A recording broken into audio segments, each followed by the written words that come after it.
Good morning, everyone. This is State Climatologist Gary McManus with your Mesonet weather report.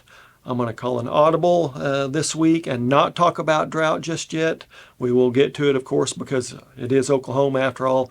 I want to start with the crazy weather we've been having lately. Remember a couple of weeks ago when we had minus 17 degrees in Beaver for a morning low? Lots of other stations below 0 degrees, of course, and hovering around that region. That was the lowest temperature ever recorded on January 21st in Oklahoma, and that dates back to the 1880s. So that minus 17 degrees in Beaver. And then just a couple of weeks later, we had the warmest February 3rd on record, where we had several stations get to 89 degrees. The previous record was 87 degrees in Eric back in 1934. So 2 weeks difference, the warmest and coldest on record in the state of Oklahoma.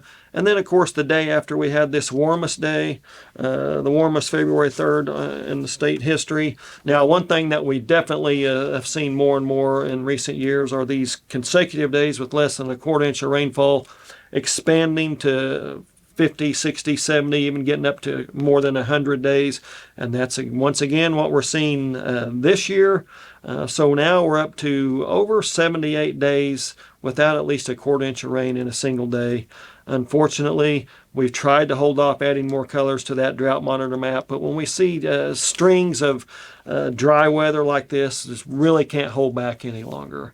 And that's why we see a pretty big expansion of those abnormally dry conditions across the state. The drought areas are pretty much the same, moderate to a little bit of severe drought in south central and north central Oklahoma.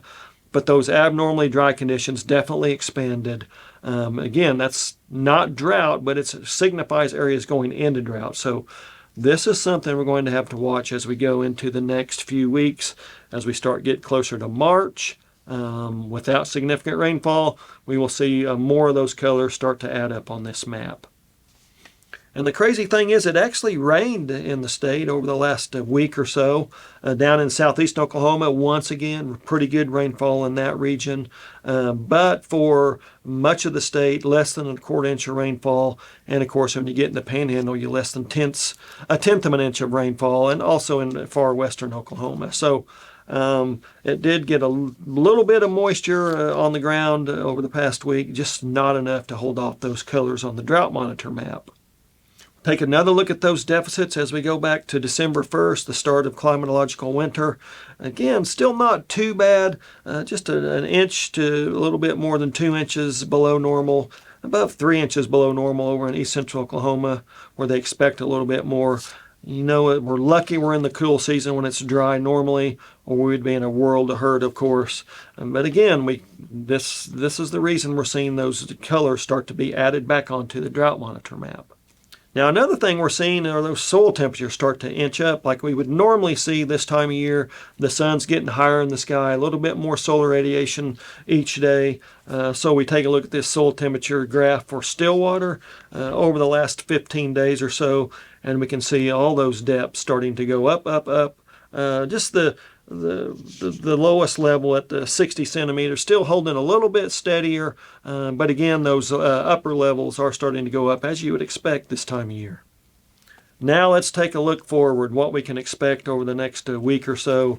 Hopefully some more rain, but we do see increased odds of above normal precipitation across much of the state, especially across southeast Oklahoma. Now we also see increased odds of below normal temperatures.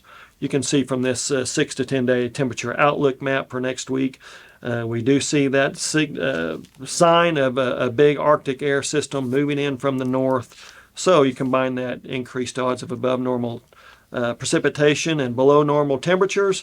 Is it going to mean more snow? Well, that remains to be seen, of course. I think at this point we'll take just about anything we can get moisture-wise. Maybe not freezing rain, but just about anything else. We'll take it. That's it for this time. We'll see you next time on the Mesonet Weather Report.